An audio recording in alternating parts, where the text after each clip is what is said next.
Hair transplant के बाद क्या आपको भी डर लगता है कि कहीं ग्रोथ रुक न जाए? क्या आप भी पीआरपी सेशंस को लेकर कंफ्यूज्ड फील करते हैं? कुछ ऐसे ही डाउट्स लेकर आए थे हमारे आज के पेशेंट, जो न सिर्फ टेंशन में थे बल्कि धीरे धीरे अपने बाल भी खो रहे थे। लेकिन जब उन्होंने QHT एक्सपर्ट से क्लैरिटी और कॉन्फिडेंस पाया तो उन्होंने न सिर्फ अपनी सर्जरी सक्सेसफुली करवाई बल्कि अब वो टाइमली पीआरपी सेशंस भी फॉलो कर रहे हैं। आज की इस वीडियो में हम जानेंगे उनका 3 मंथ्स का प्रोग्रेस एक्सपीरियंस, जहां वो शेयर करेंगे कि उनका ट्रस्ट कैसे बना। तो चलिए सुनते हैं उनकी कहानी उनके अपने शब्दों में।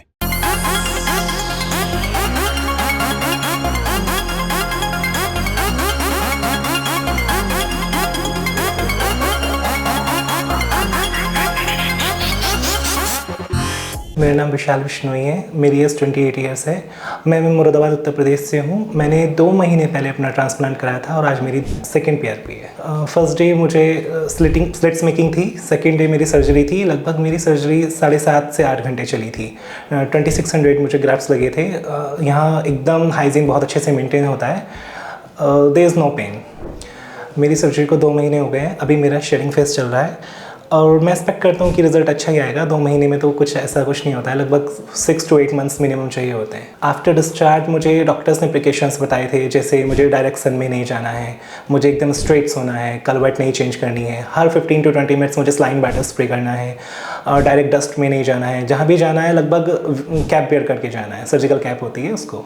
यहाँ सर्विस बहुत अच्छी है। आई मीन सब बात करने वाले बहुत अच्छे हैं, कैमरामैन, डॉक्टर्स और जितने भी लोग हैं, सर्विस एकदम अमेजिंग है। आप एक्सपेक्ट नहीं करेंगे उससे ज़्यादा अच्छी है। फर्स्ट PRP होती है जिससे प्लाज्मा रिच प्लेटलेट्स बोलते हैं। आपके लगभग 20 ml ब्लड लेंगे, उसको एक मशीन में घुमा के आपका प्लाज्मा निकाल लेते हैं। वो आपके हेड में जगह जगह पंच किया जाता है। कोई ऐसा पेन नहीं होता है, हल्का सा लगता है जैसे चींटी काट रही है, लेकिन वो अच्छा होता है हेयर की ग्रोथ के लिए। लगभग उससे डेंसिटी अच्छी होती है।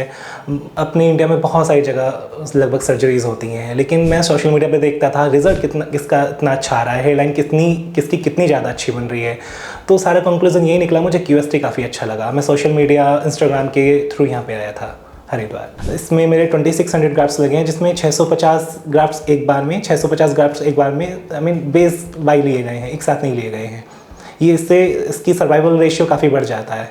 ये थी मेरी हेयर ट्रांसप्लांट जर्नी। 2 महीने का मेरा जो भी एक्सपीरियंस रहा मैंने आपके साथ शेयर किया। नेक्स्ट टाइम फिर मिलते हैं। Thank you. जैसा कि आप स्क्रीन पर देख सकते हैं, पेशेंट के फ्रंटल व्यू से उनका फॉरहेड काफी वाइड लग रहा है, जो उनकी रिसीडेड हेयरलाइन का एक क्लियर इंडिकेशन है।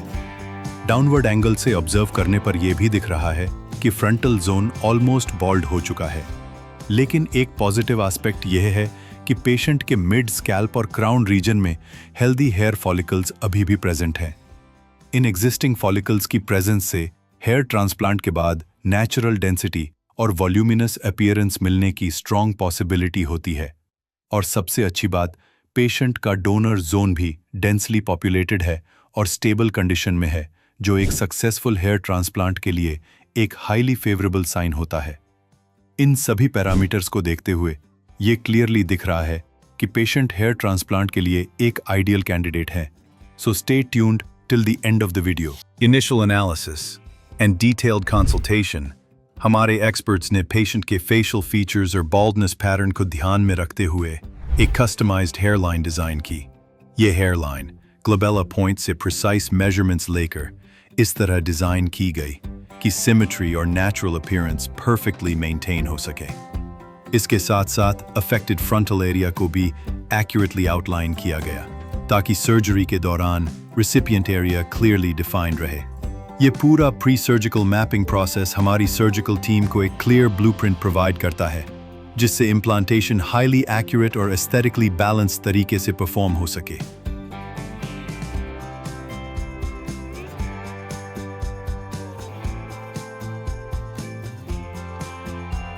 प्रिसाइज प्लानिंग के बाद सर्जिकल प्रोसीजर की शुरुआत हुई, जिसमें सबसे पहले पेशेंट के रिसिपिएंट एरिया में कस्टम डिजाइन्ड स्लिट्स क्रिएट किए गए, जिन्हें एंगल डायरेक्शन और डेंसिटी को ध्यान में रखकर केयरफुली प्रिपेयर किया गया, ताकि फाइनल रिजल्ट मैक्सिमम नेचुरलिटी और एस्थेटिक्स डिलीवर कर सके।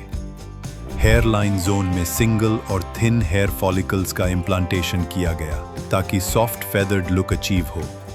और पेशेंट को फ्रंट में नेचुरल डेंसिटी मिले।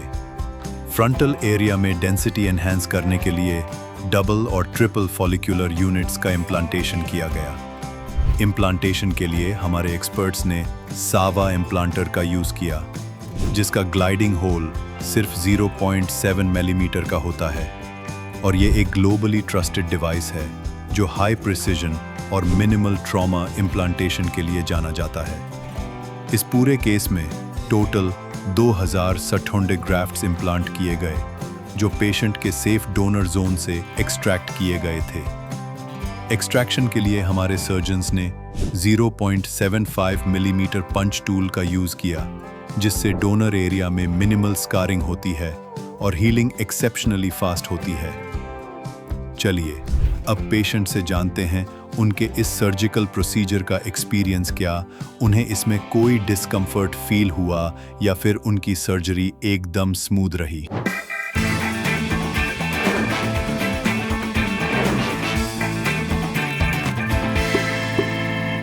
मेरा नाम विशाल बिश्नोई है। मेरी सर्जरी को लगभग 20 मिनट हो चुके हैं। लगभग ऑपरेशन थिएटर्स में 5 से 6 डॉक्टर्स थे जो कि बहुत ज़्यादा हेल्पफुल थे और पेनफुल कुछ भी नहीं होता है। इसमें कुछ पेनफुल नहीं है, देखने में पेनफुल लगता है लेकिन जब कराते तो कुछ पेनफुल नहीं होता है।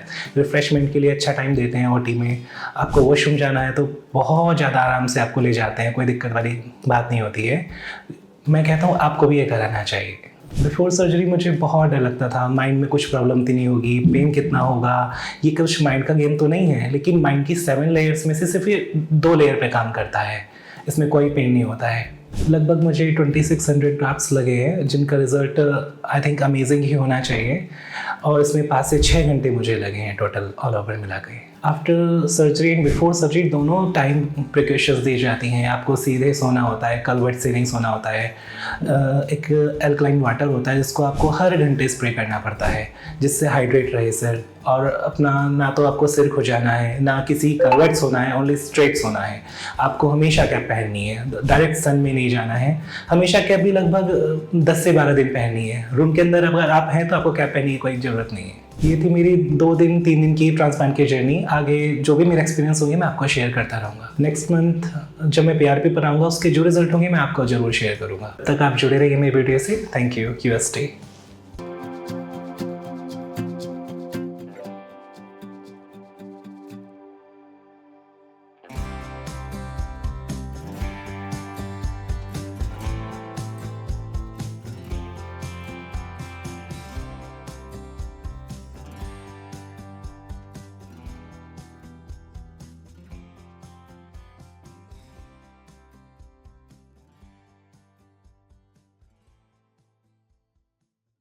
तो आइए अब देखते हैं पेटेंट के 1 मंथ PRP सेशंस की प्रोग्रेस।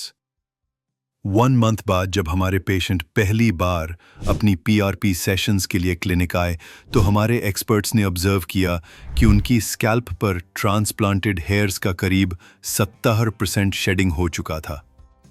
साथ ही अच्छी बात ये थी कि इस समय तक उनका डोनर एरिया भी पूरी तरह से हील हो चुका था। ये पूरी प्रोसेस एक्सपेक्टेड टाइमलाइन के अकॉर्डिंग चल रही थी, जो एक सक्सेसफुल हेयर ट्रांसप्लांट जर्नी का पॉजिटिव साइन है। मेरा नाम विशाल बिश्नोई है, मेरी एज 28 है। आज मेरे ट्रांसप्लांट को 1 मंथ हो गया। मेरी फर्स्ट PRP है, उसकी कंडीशन आप देख सकते हैं। आफ्टर हेयर ट्रांसप्लांट मुझे स्ट्रेट सोने के लिए कहा गया था, जो कि मैं सोया, जिससे साइड के ग्राफ्ट्स जो हैं वो गड़बड़ ना हो जाएं और ग्राफ्ट्स को कभी अपने हाथों से नहीं छूना है लगभग 48 आवर्स तक। और डायरेक्ट सन में नहीं जाना है लगभग 1 मंथ और डायरेक्ट डस्ट में नहीं जाना है। आपको कैप लगा के रखना है। जब मैं घर गया तो पूरी टीम मुझसे जुड़ी हुई थी। मेरे फॉलोअर्स अब ये थे कि मुझे 2 टाइम अपने फोटो भेजने थे, मॉर्निंग में भी इवनिंग में भी, डोनर की भी और जहाँ पे प्लांटेड हुए हैं वहाँ पे भी। 5th day first head wash मेरा यहीं पे हुआ था QST में। नेक्स्ट डे मुझे मॉर्निंग इवनिंग दोनों टाइम हेड वॉश करना था, जो कि मुझे यहाँ अच्छे से समझा दिया गया था। जब मैं डिस्चार्ज होकर घर गया तो मेरे साथ बहुत सारे प्रिकॉशंस थे, जो कि टीम मुझे हर घंटे फ़ोन करके पूछ रही थी, मेरे फोटोज ले रही थी, मुझे जो प्रिकॉशंस थे, जो मेडिसिन थी कब लेनी है, सब मुझे बता रही थी, फॉलोअप मेरा बहुत अच्छा रहा है। फर्स्ट डे जिस दिन मेरी सर्जरी थी, यहाँ का हाइजीन बहुत अच्छा है, एकदम मेंटेन है। और मेरी सर्जरी लगभग 7.5 घंटे चली थी, जिसमें मुझे बीच बीच में उठने भी दे रहे थे, वॉशरूम भी जाने दे रहे थे, रिफ्रेशमेंट भी मिल रहा था, डॉक्टर्स मुझसे बात कर रहे थे और मैं अपने पूरे होश में था। डॉक्टर्स मुझसे बात कर रहे थे, सब कुछ बहुत अच्छा था। कोई इसमें ऐसा हवा वाली ये सर्जरी नहीं है, बहुत ईजी है। मेरे अकॉर्डिंग एक्सपीरियंस मेरा बेस्ट रहा है। मेरी सर्जरी में मुझे लगभग 2600 ग्राफ्स लगे हैं, आप देख सकते हैं। और मेरा आज 1 मंथ कंप्लीट हुआ है, फर्स्ट पीआरपी हुई है और उसका रिजल्ट अभी चल रहा है। ये सब शेडिंग फेस है, लगभग 2-3 महीने शेडिंग फेस चलेगा। 4th मंथ से मेरे बाल ग्रो करने स्टार्ट होंगे, लगभग 10th मंथ टू 18 मंथ मेरा 100% रिजल्ट आएगा। आज मेरी फर्स्ट पीआरपी है, जिसमें मुझे लग रहा था आधा घंटा लगेगा, 1 घंटा लगेगा, लेकिन 15 मिनट्स में मेरी कंप्लीट हो गई है और पेन बिल्कुल भी नहीं था, एकदम रिलैक्स में था। पीआरपी के लिए आपका ब्लड लेंगे लगभग 20 ml, उसको एक मशीन में घुमाया जाता है, जिसमें आपका येलो पार्ट अलग हो जाता है और रेड अलग। येलो पार्ट को इंजेक्ट किया जाता है आपके हेड में, जिसमें पेन बिल्कुल भी नहीं होता है, वो आपके बालों को हाई वॉल्यूम देता है। ये था मेरा 1 मंथ का एक्सपीरियंस। जो भी रिजल्ट होगा मैं नेक्स्ट टाइम आपको शो करता रहूंगा। तब तक आप जुड़े रहिए मेरी जर्नी से। Thank you guys, thank you Christie.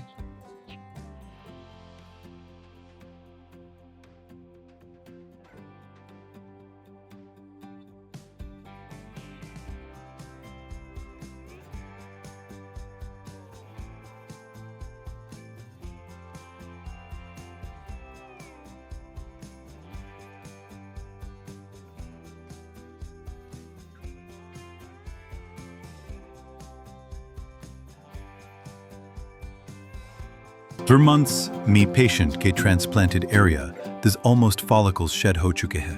जब hair transplant के बाद follicles झड़ते हैं, तो उस phase को shedding phase कहते हैं, जो hair transplant के 2 से 3 months तक चलता है।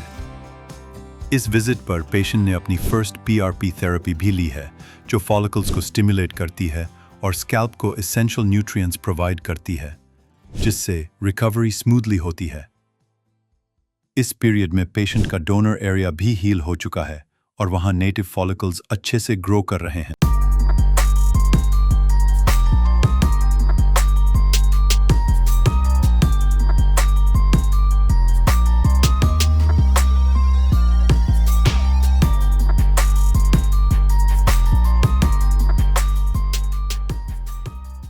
मेरा नाम विशाल बिश्नोई है, मेरी एज 28 ईयर्स है। मैं मुरादाबाद उत्तर प्रदेश से हूँ। मैंने 2 महीने पहले अपना ट्रांसप्लांट कराया था और आज मेरी सेकेंड पीआरपी है। फर्स्ट डे मुझे स्लिट्स मेकिंग थी, सेकेंड डे मेरी सर्जरी थी। लगभग मेरी सर्जरी 7.5 से 8 घंटे चली थी। 2600 मुझे ग्राफ्ट्स लगे थे। यहाँ एकदम हाइजीन बहुत अच्छे से मेंटेन होता है। There is no pain. मेरी सर्जरी को 2 महीने हो गए हैं, अभी मेरा शेडिंग फेस चल रहा है और मैं एक्सपेक्ट करता हूँ कि रिजल्ट अच्छा ही आएगा। 2 महीने में तो कुछ नहीं होता है, लगभग 6 to 8 मंथ्स मिनिमम चाहिए होते हैं। आफ्टर डिस्चार्ज मुझे डॉक्टर्स ने प्रिकॉशंस बताए थे, जैसे मुझे डायरेक्ट सन में नहीं जाना है, मुझे एकदम स्ट्रेट सोना है, कलवट नहीं चेंज करनी है, हर 15 to 20 मिनट्स मुझे स्लाइन बैटर स्प्रे करना है, और डायरेक्ट डस्ट में नहीं जाना है, जहाँ भी जाना है लगभग कैप वेयर करके जाना है, सर्जिकल कैप होती है उसको।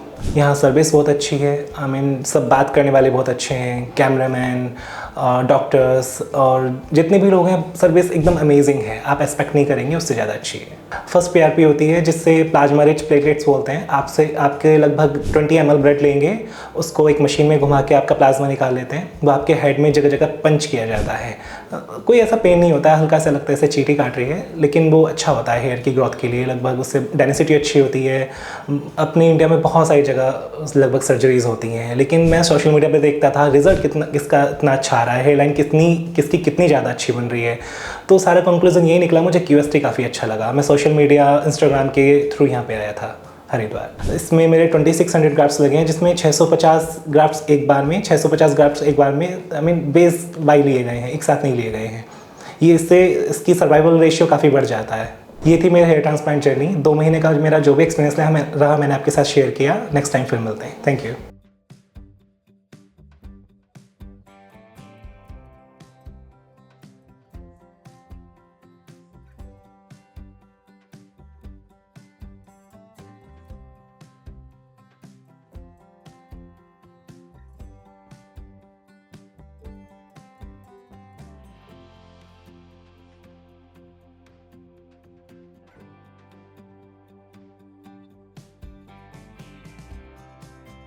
इसके बाद पेशेंट ने 3 मंथ्स के बाद क्लिनिक विजिट किया था।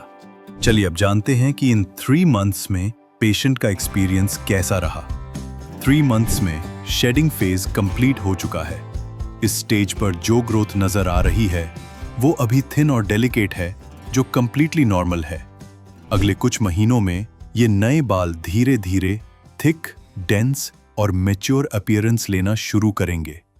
ओवरऑल स्कैल्प पर नोटिसेबल इंप्रूवमेंट दिखने लगेगा, जैसे जैसे बाल नेचुरली ग्रो और सेटल होते रहेंगे। यह स्टेज एक टर्निंग पॉइंट है जहां से पेशेंट को विजिबल कॉन्फिडेंस बूस्ट मिलना शुरू होता है। इस स्टेज पर हेयर लाइन का कॉन्टूर विजिबली डिफाइन हो रहा है और अर्ली डेंसिटी भी डेवलप होने लगी है, जो अपकमिंग मंथ्स में और ज्यादा इन्हांस होगी। इन 3 मंथ्स में न सिर्फ पेशेंट के लुक्स में बदलाव आया है, बल्कि उनके कॉन्फिडेंस में भी नोटिसेबल बूस्ट देखने को मिला है। अब तक पेशेंट अपनी प्रोग्रेस से खुश भी हैं और सेटिस्फाइड भी। मेरा नाम विशाल विश्नोई है, मेरी एज 28 साल है। मैं उत्तर प्रदेश मुरादाबाद से हूँ और मेरे ट्रांसप्लांट को 3 महीने हो गए हैं। आज मेरी 3rd PRP है। फर्स्ट डे जब आया तो मेरी काउंसलिंग हुई, उसके बाद मेरा हेड वॉश हुआ, फिर हेयर लाइन बनी, फिर स्लिट्स मेकिंग हुई। स्लिट्स मेकिंग के नेक्स्ट डे मेरा हेयर ट्रांसप्लांट हुआ। मुझे लगभग 2600 बाल लगे। मेरी सर्जरी लगभग 7.5 घंटे चली थी और इसमें पेन जैसा कुछ नहीं था। लगभग इसमें मामूली सही पेन नहीं होता है। QST मैं इंस्टाग्राम पे देख के आया था, रील्स वगैरह, तो उसमें मुझे रिजल्ट इसका अच्छा खासा दिख रहा था। मैं इसलिए QST को चूज़ किया। मेरे हेयर ट्रांसप्लांट को 3 महीने हो गए हैं। रिजल्ट जितना भी आ रहा है अभी आप देख सकते हैं। अभी लगभग 6 मंथ्स और लगेंगे रिजल्ट आने में। हेयर ट्रांसप्लांट के लगभग 5 दिन बाद मेरी लाइफ नॉर्मल हो गई थी और जो डोनर एरिया है वो नेक्स्ट डे से हील होना शुरू हो गया था। लगभग 7th डे एक जख्म उसमें भर चुका था। उसमें कोई ऐसा पेन वगैरह कुछ नहीं था। ट्रांसप्लांट के बाद जो प्रिकॉशंस थी उसमें मेन था आपको स्ट्रेट सोना है फॉर 5 डेज, जब तक आपका हेड वॉश नहीं होता है। मेडिसिन टाइम पर लेनी है 7 डेज तक। अपना दूध नहीं लेना है, पस पड़ने वाली चीज़ें से चावल नहीं लेनी होती हैं। डायरेक्ट सन में नहीं जाना है, डायरेक्ट धूल में नहीं जाना है। स्ट्रेट सोना थोड़ा टफ टास्क होता है, लेकिन 5 डेज हो जाते हैं उसमें कवर। जब आपको स्ट्रेट सोने के लिए बोला जाए तो आपको स्ट्रेट ही सोना है। साइड में करवट नहीं लेनी, आपको स्वेलिंग आ सकती है, ईचिंग होती है तो खुजाना नहीं है, आपके ग्राफ्ट निकल सकते हैं। स्टार्टिंग में लगभग 7 to 8 डेज आपको इसका प्रॉपर ध्यान रखना है, बाकी सब कवर हील हो जाता है। कंसल्ट के टाइम पे मुझे बहुत ज़्यादा अलर्ट किया गया, यानी कि आपके घर में किसी को जेनेटिक्स तो नहीं है, आपको किस चीज़ से एलर्जी है। आप मेरे पे एनेस्थीसिया पहले टेस्ट किया गया, डायरेक्ट मेरा ऐसे ट्रांसप्लांट नहीं किया गया। इसलिए मैंने QST को चूज़ किया था, क्योंकि यहाँ पे डॉक्टर हाँ में हाँ नहीं मिलाते हैं। बहुत सारी जगह डॉक्टर हाँ में हाँ मिलाते हैं। ऐसी जगह कभी ट्रांसप्लांट नहीं कराना चाहिए, आपको बच के रहना चाहिए ऐसी जगह से। इंडिया में बहुत सारे क्लिनिक हैं, आप अपने से अच्छे से रिसर्च करके गूगल पे हेयर ट्रांसप्लांट कराइए। आप सब कुछ देख के, डॉक्टर से प्रिकॉशंस लेकर, डॉक्टर से अपना पूरा सलाह लेकर कि आपका क्या बैकग्राउंड रहा है फैमिली का, आपके क्या जेनेटिक्स हैं, उसके अकॉर्डिंग आप अपना ट्रांसप्लांट कराइए। जब डॉक्टर जहाँ अपने आपकी हाँ में हाँ मिलाते हैं, जैसे कि हाँ हम ये भी कर देंगे, सस्ता पैकेज कर देंगे, इतने सस्ते में आपका ट्रांसप्लांट कर देंगे, इसमें PRP भी दे देंगे, ऐसे क्लिनिक से आप बच के रहिए। हो सकता है वो जगह आपको सस्ता पड़ जाए, लेकिन लाइफ मैटर्स, एक ही बार मिलती है, थोड़ा अच्छी जगह आप कराएं। This is my 3rd PRP session और PRP से मुझे इतना फ़ायदा हुआ है हेयर रिग्रोथ में, और हेयर एकदम न्यू फॉलिकल्स आ रहे हैं। PRP का मेरा 3rd सेशन है और इसमें पेन वगैरह ऐसा कुछ खास नहीं होता है, ऐसा लगता है बस चींटी काट रही है और इसका रिजल्ट अच्छा आता है। PRP के बाद लगभग मेरा शेडिंग फेस लगभग 1.5 से 2 मंथ चला। अब मेरा रिग्रोथ हो रहे हैं और बिफोर एंड आफ्टर आप मेरी कंडीशन देख सकते हैं। अब मेरी 3rd PRP है तो शेडिंग फेस भी थोड़ा कम हो रहा है, पहले से रिग्रोथ हो रही है। 4th PRP में आपको दिखाऊंगा, रिग्रोथ अच्छी खासी हो जाएगी तब तक, उम्मीद यही करता हूँ। अब मैं आपसे मिलूंगा 4th PRP सेशन में, आपका अपना रिजल्ट दिखाऊंगा। आप जुड़े रहिए QST से। Thank you QST।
Hello friends, अगर आपने अभी तक हमारे चैनल को सब्सक्राइब नहीं किया है तो प्लीज इस वीडियो को लाइक कीजिए, शेयर कीजिए और हमारे चैनल को सब्सक्राइब कीजिए। और ध्यान रहे बेल आइकन दबाना ना भूलें, जिससे हमारे हर वीडियो का अपडेट आपको समय समय पर मिलता रहेगा।